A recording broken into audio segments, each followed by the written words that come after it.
In the vast expanse of the Nevada desert, under the scorching sun and endless blue sky, a highly selective tactical unit known as Falcon Echo ran its most grueling drills. These were the best of the best, battle-tested, bonded, and unshakably loyal to each other. Trust wasn't earned with a smile or resume, it had to be proven in the fire of real operations. Into this unbreakable brotherhood walked Amelia Cross, a 27-year-old former aerospace engineer turned field strategist. With sharp eyes and a mind like a chess grandmaster. Amelia wasn't built like the others, and she knew it. She didn't speak much, not out of fear, but because she could already sense their judgment. The team, especially veteran operator Jack Morris, known for his brutal honesty, barely acknowledged her presence. Another outsider. He muttered under his breath. To them, Amelia was just another theory-heavy analyst who wouldn't last a week in the field. Her clean uniform and quiet demeanor made her stick out like a sore thumb. But Amelia had seen pressure before, just not in the way they had. What they didn't know was that she didn't come to fit in. She came to change the game. Before we continue, tell us where are you watching from? And if you enjoy powerful military stories like this, hit that subscribe button, because tomorrow's episode is truly mind-blowing. 3 days into Amelia's silent observation, the tension finally snapped. Let's see what she can really do. Jack scoffed, tossing a tablet into her hands. We've got a drone down behind enemy simulated lines. You say you're a strategist, prove it. The screen lit up with a real-time scenario simulation terrain riddled with blind spots, high wind interference, and a simulated enemy force closing in fast. Falcon Echo had trained on this exact module dozens of times, yet barely half the squad could retrieve the target without triggering alarms. No one expected Amelia to step up without flinching, but she did. Within seconds, she began reconfiguring the route. She didn't just follow the template, they all saw it. She was rewriting it. Live. Her fingers danced across the screen as she rerouted the squad's standard entry point through a cluster of shifting shadows cast by natural ridges. She calculated wind drift, infrared reflection, and even the timing of thermal satellite sweeps, all in under 2 minutes. Jack raised an eyebrow. You're taking the high approach, that's suicide, muttered Connor Briggs, another hardened member of the squad. No, Amelia replied calmly. It's survival. You've been hitting the same side of the puzzle so hard. You've ignored the side that moves with you. Use the terrain, not fight it. The silence in the room was deafening. Within 5 minutes, the mission played out in real time. The AI simulation responded to her strategy and shockingly showed a 98% success rate. That was 14% higher than Falcon Echo's best score. There was a pause, then a low whistle from the youngest team member, Leo, who muttered, "Damn." But it wasn't over. Suddenly, the captain, Samuel Drake, spoke. Let's make it real. We go live in 20 minutes. Same setup. You lead it. Amelia. All eyes turned to her. Her heart skipped a beat, not from fear, but from the realization that the moment she'd been waiting for had come sooner than expected. They moved out under the golden hue of twilight, boots crunching against the dry sand, rifles locked and loaded. The simulated drone was positioned deep within enemy territory, complete with live trackers, obstacles, and motion sensors. One misstep could blow the entire op. Amelia, now geared up with full tactical equipment, took point not physically, but strategically.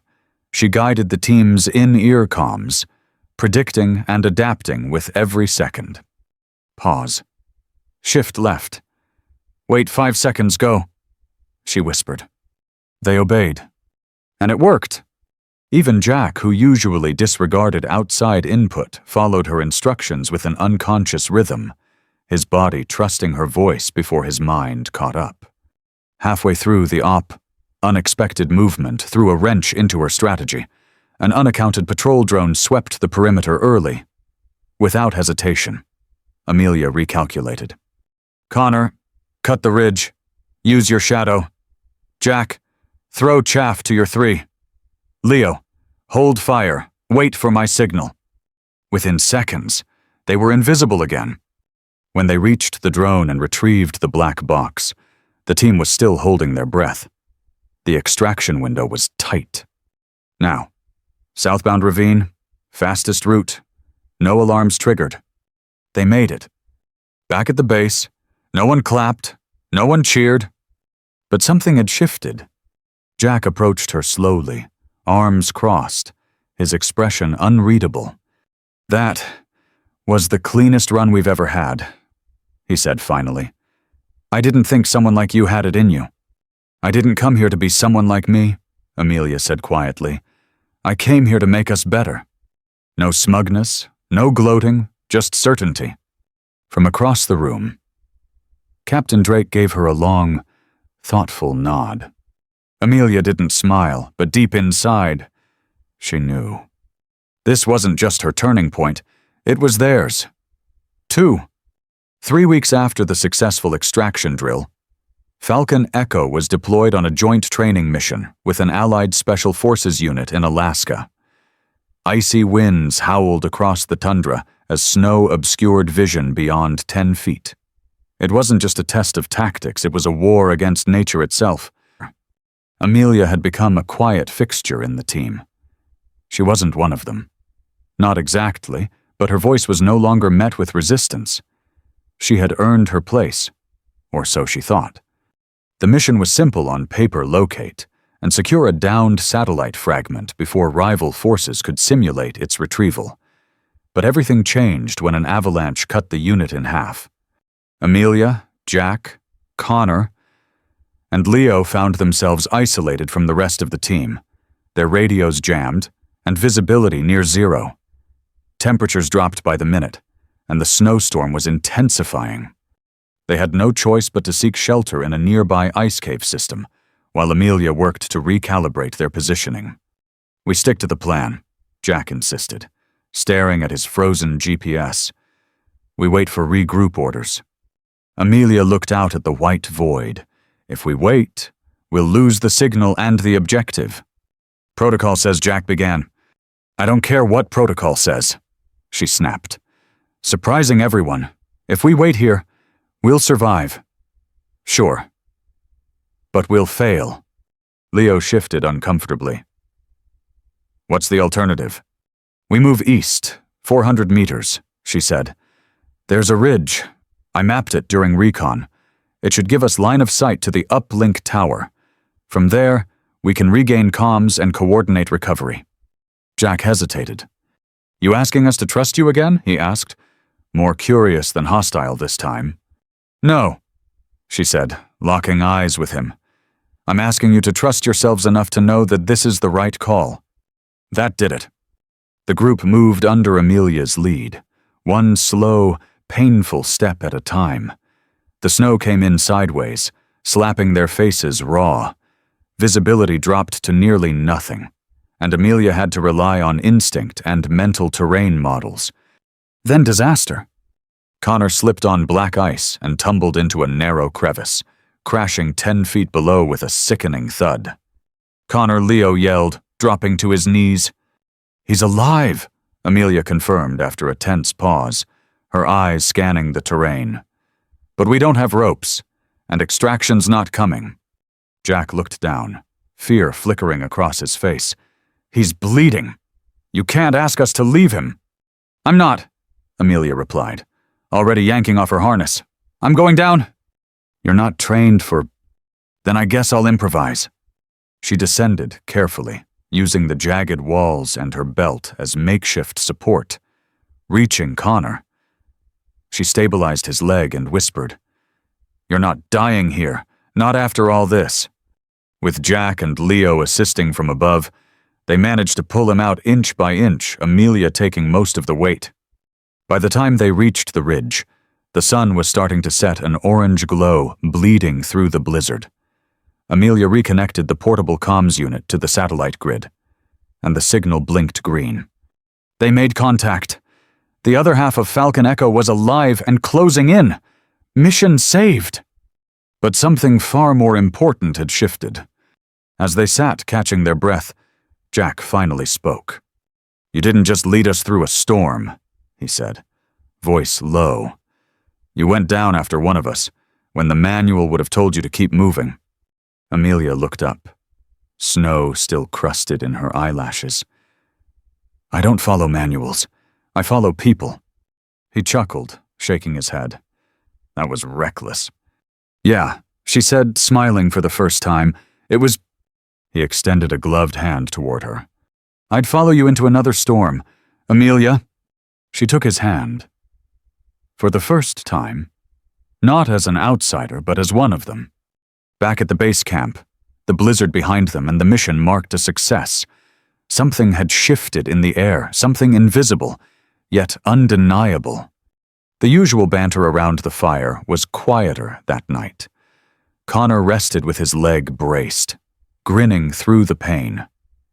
Leo retold the story of Amelia lowering herself into the ice crevice, exaggerating for drama, earning real laughter this time.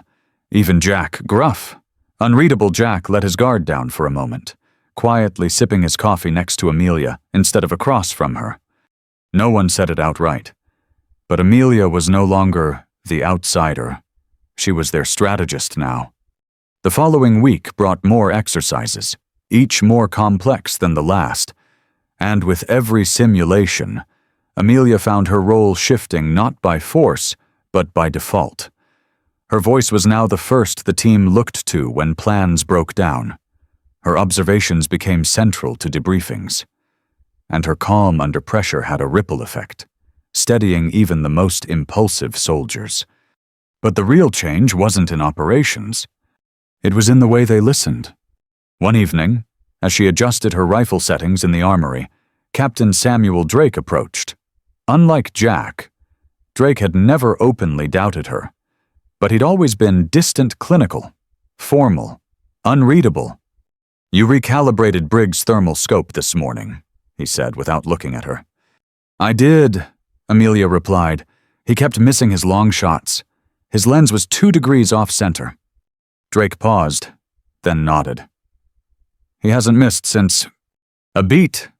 You're doing more than leading missions," he added. "You're reinforcing the gaps, making them better." "I'm not trying to lead, Captain," she said. "I'm just trying to keep us alive." He gave a small smile. "Exactly." During a joint drill later that week, the unit was tasked with a hostage recovery operation. The scenario turned chaotic when the hostage was moved to a location not in the original brief, a twist meant to test adaptability.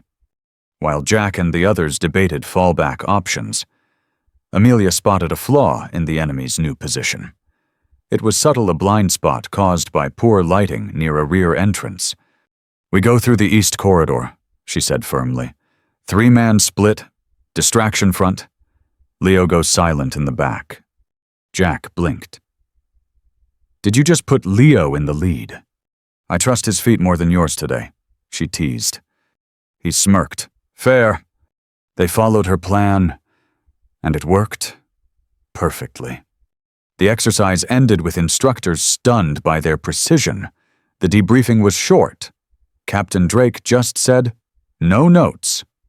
That night, back in the barracks, Amelia returned from a late strategy session to find something unexpected.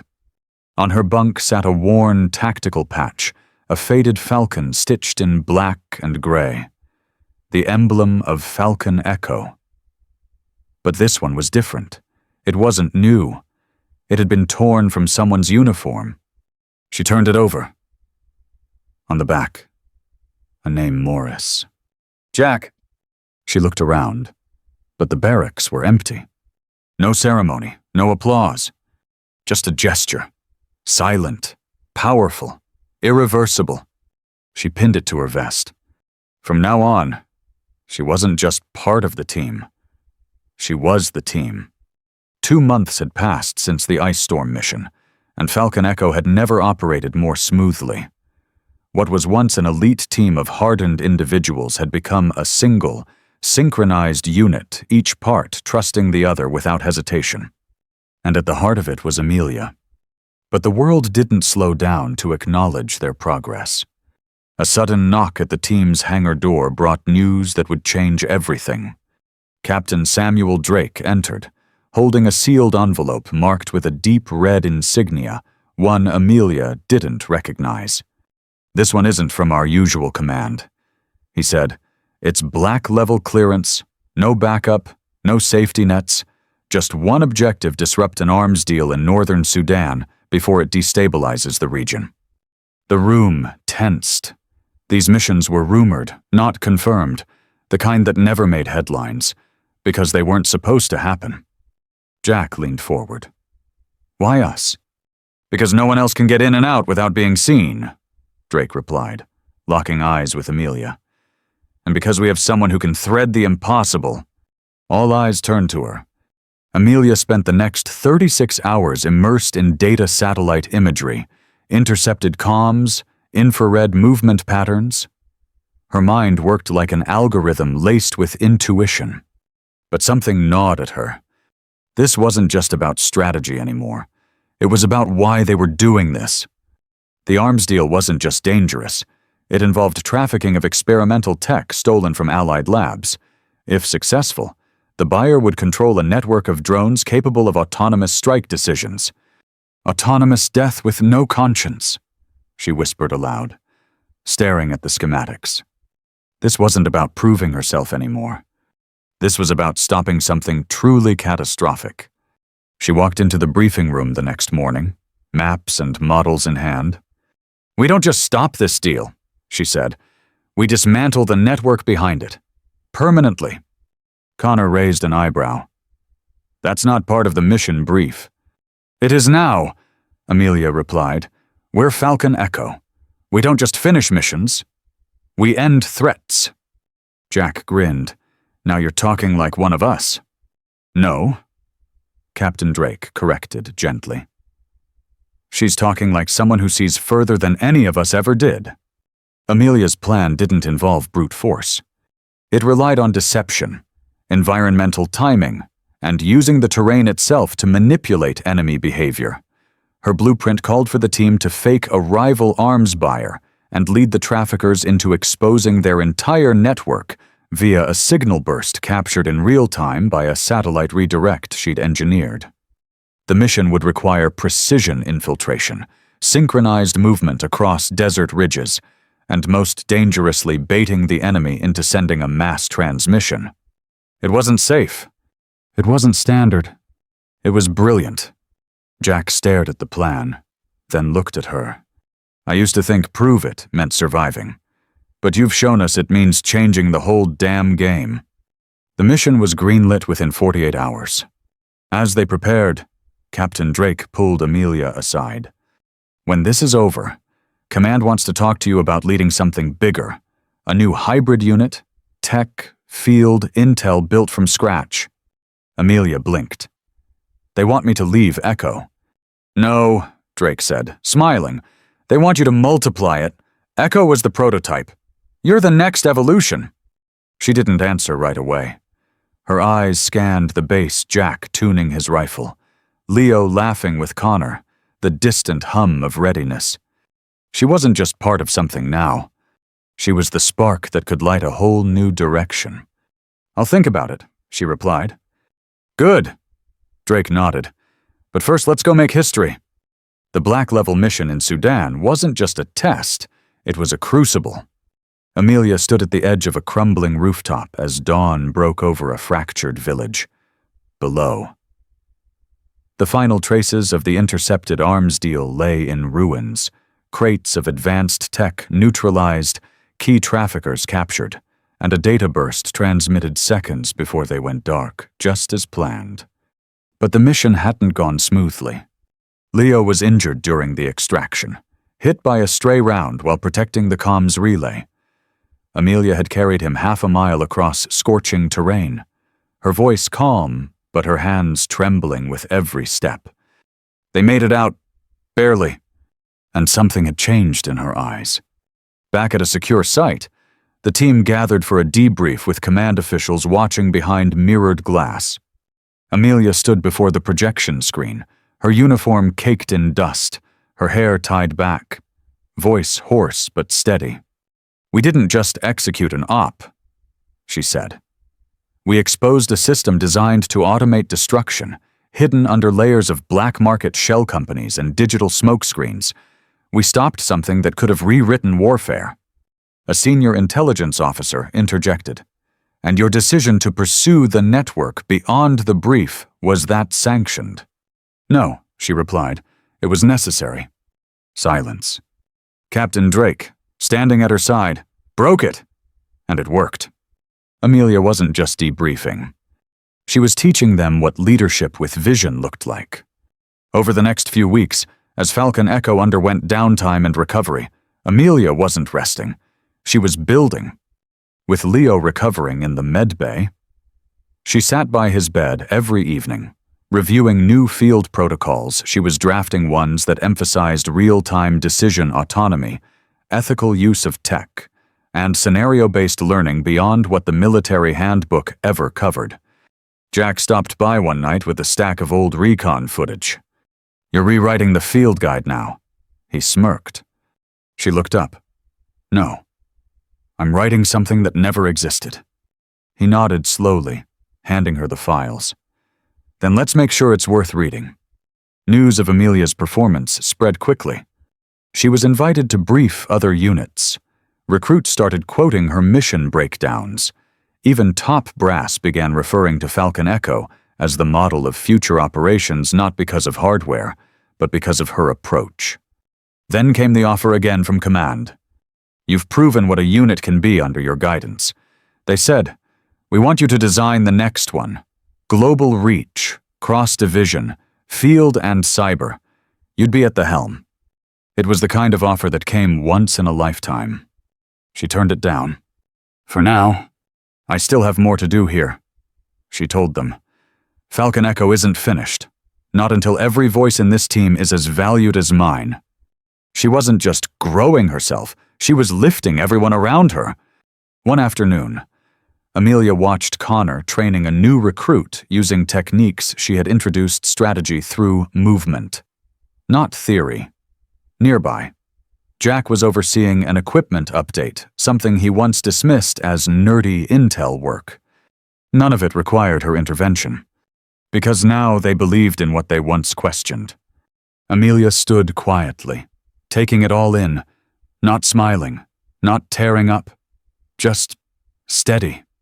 She had walked into this world to prove herself. Now, she stood inside it as a pillar others leaned on. And in doing so, she discovered the deepest truth of all. Leadership isn't about rising above others. It's about lifting them so high, they no longer need you to lead. 6 months after the Sudan operation, the air around Falcon Echo felt different. There were new faces at the base, now recruits hand-picked from across divisions, not just for physical skill, but for their minds, their adaptability, and their willingness to question outdated systems. Some came from tech backgrounds, others from frontline units, but all of them arrived with one question. Where's the woman who rewrote the book? Amelia stood near the observation deck, watching one of the new hybrid drills she had designed being executed in real time. Jack was mentoring a rookie through a live sim. Connor, now fully recovered, was running logistics with Leo, who wore a slight limp but carried the same reckless grin. They didn't need her on the field anymore. And that was the point. One evening, as Amelia was running diagnostics in the strategy room, a knock echoed softly on the steel door. It was Captain Samuel Drake. But this time, he wasn't in uniform. He carried a small, sealed box and a folded document. "This came through yesterday," he said. "Final decision from command.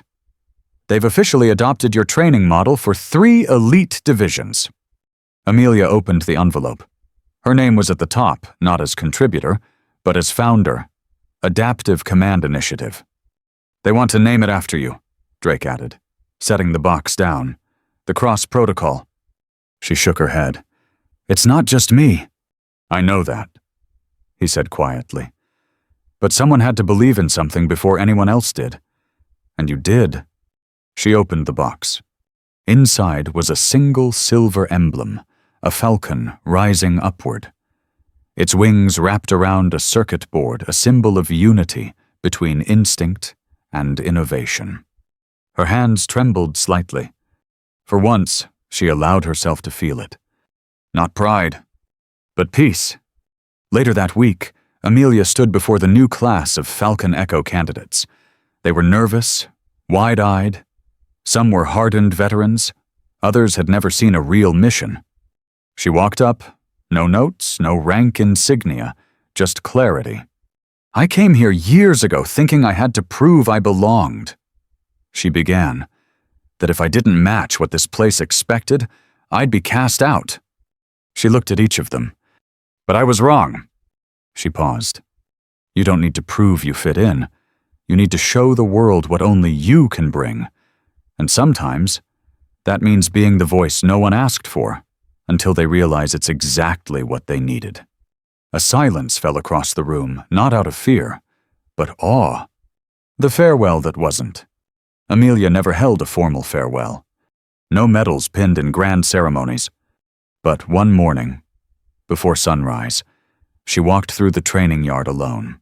On a bench near the range, she found a row of tactical patches, each one representing a member of Falcon Echo. They'd left them for her. No words, just silent acknowledgement. She added her own patch to the row. Not above, beside. Back in her quarters, Amelia packed lightly.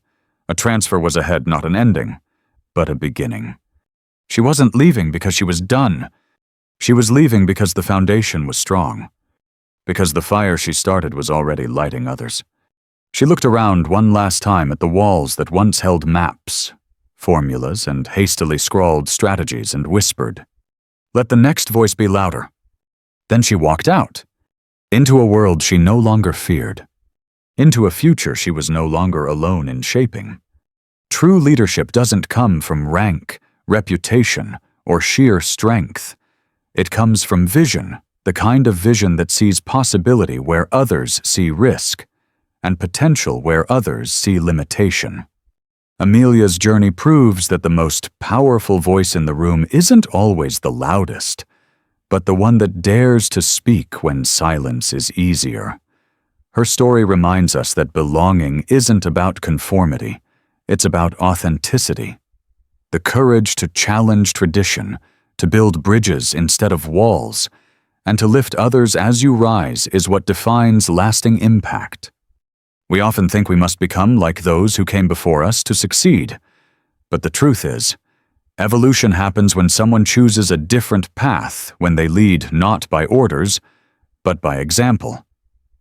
Amelia didn't just change how missions were run, she changed how people saw themselves. And that's the legacy we should all strive for. If Amelia's story inspired you, don't forget to subscribe and hit the bell. Share this with someone who needs a reminder that quiet voices can lead too. Thanks for watching.